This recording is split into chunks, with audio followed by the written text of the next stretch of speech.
So, hey guys, Simon here, and we're still working on, well, we're still digging basically. We haven't actually finished digging the 5x5 area to start building the obsidian launcher things yet.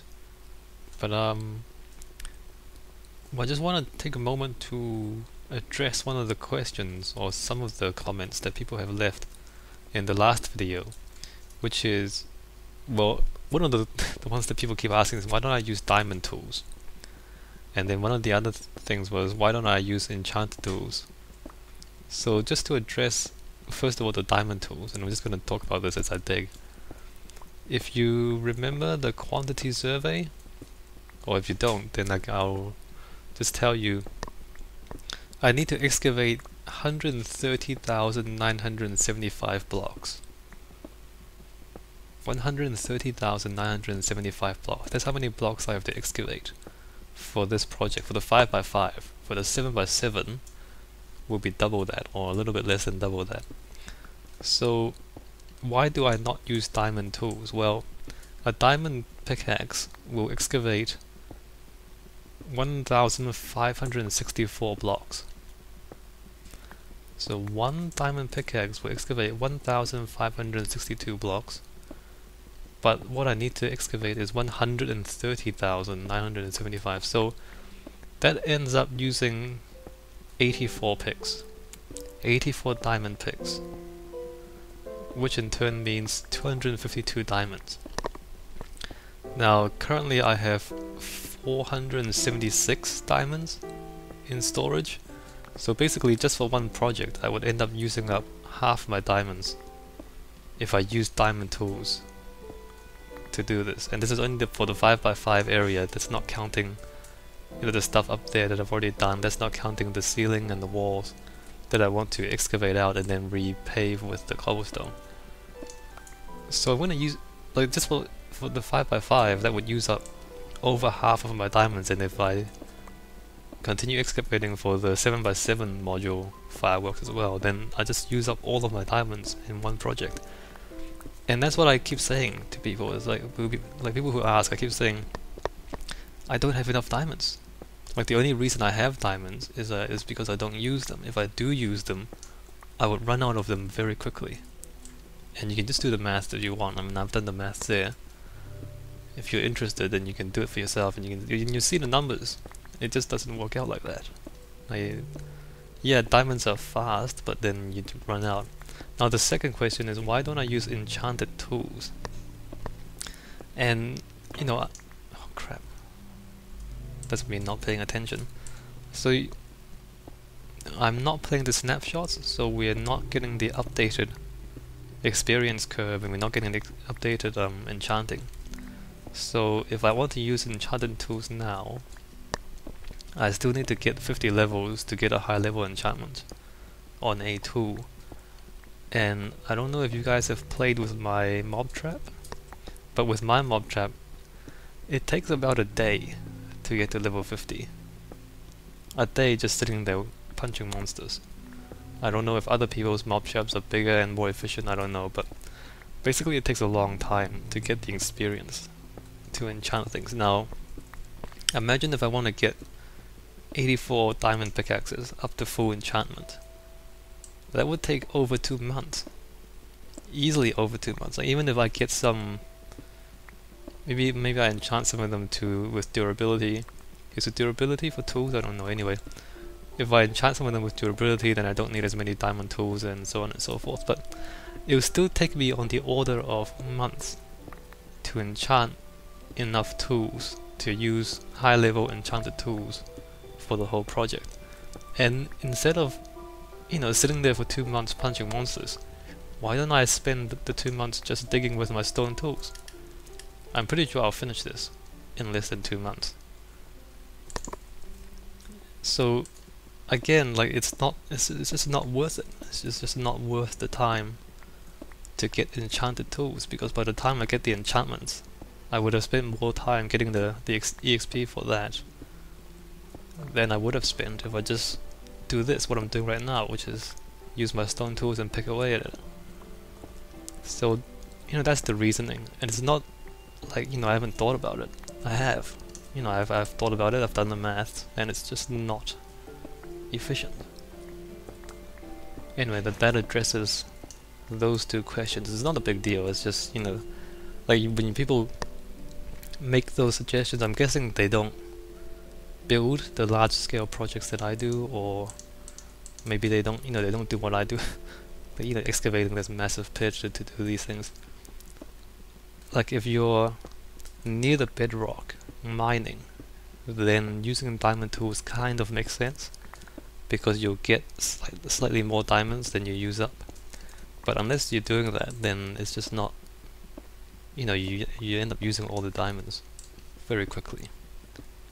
Anyway, that's all I want to say about that for now, and I guess I'll come back when I've dug out that row of modules as well, and we start building those.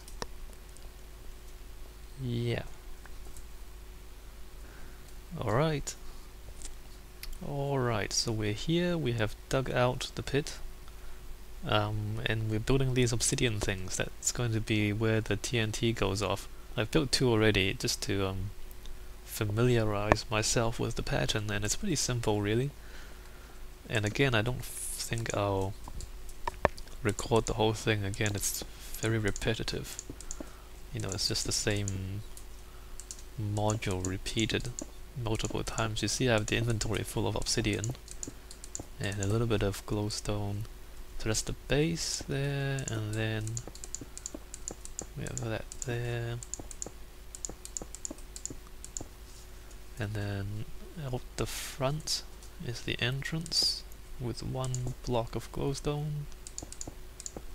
Right there. And then up here we have it shaped like that.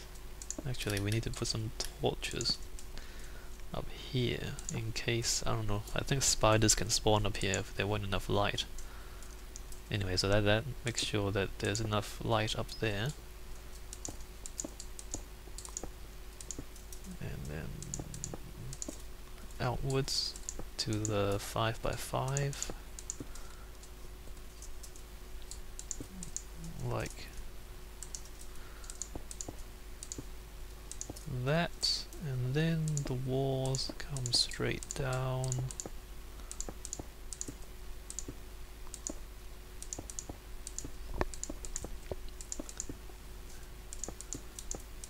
On 3 sides, well on 4 sides, except there's an opening on this side, and then the outer bit of obsidian to, you know, to allow access, but also to contain the explosions.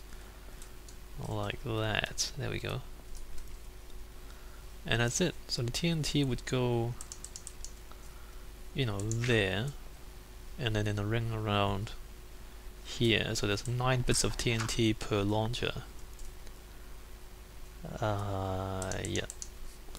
And that's not quite finished. There's also a little bit of redstone going up the back here. If I look at the original module, you'll see there's a few cobblestone blocks, and then the redstone goes up to that block there. So I need to put that in afterwards, but that's alright, I'll do that, you know, later when I get the redstone and all that. So yeah, basically that 25 times, and again, I'm not going to record this because it's pretty repetitive, and then I guess I'll come back when all of that is built. You can see how the project is taking shape. You can also see how big it is. Right, and I haven't done the outer wall at the 7x7 module yet. I'm thinking I'll just dig out here to get to the outer wall to align it with cobblestone. I don't know if I'll do it like during the construction of this thing, or like I'll do it after, I don't know. Maybe after, just so like that I can get this project finished quicker. But eventually I have to do it, so it's gonna take the same time no matter which way I do it. Anyway. And yeah, there seems to be a cave in here somewhere, you can hear the zombies. But I'll deal with them when I get to them. Alright, let me build these obsidian things, and I'll come back when I'm done with that. And I guess that makes another video segment. Well, alright guys, so all the obsidian stuff is in place, and a little bit of the circuit at this level, and I don't really have anything else to say. I mean, it's all just the same thing repeated 25 times, really. So I used up most of the obsidian that I had before. Interestingly, I didn't actually use up all of it. I don't remember if I, in the quantity survey, if I actually thought I would use up everything, but I didn't in the end, so that's good, I guess. I don't have to go harvest any more obsidian. So the next part will be 1, 2, 3 blocks, I guess. Should I do the next 3 blocks or the next 4 blocks? 4. Because part of the circuit is underneath the... Actually, no, it's not. What am I saying? What is that? Oh, that's part of the next thing. Okay. So I guess the next part will be 3 blocks down, which would then finish the circuitry for the TNT launcher. And then after that we move on to the switches. Okay. So the next part I'll have to dig down 3 blocks and then build the next thing, which is that stuff there, which activates the TNT. So that activates the propellant, and then that leads up to the actual projectile. But that can come in the next video. Let me see, what else is there to say? Not much really. That's pretty much it. So I should put that stuff away. So nothing changes at the top, obviously everything is underground. And let's just put this stuff back. So I have this much obsidian left. Total, like I've used up everything in the storage. And this is all I have left. I think I had up almost 2 full chests before I started this project, so I used up most of it. And I guess that's it for this video. Yeah. So the next part, 3 more blocks down, starting the redstone circuits. I'm gonna have to make a lot of repeaters. Alright, I'll see you guys there.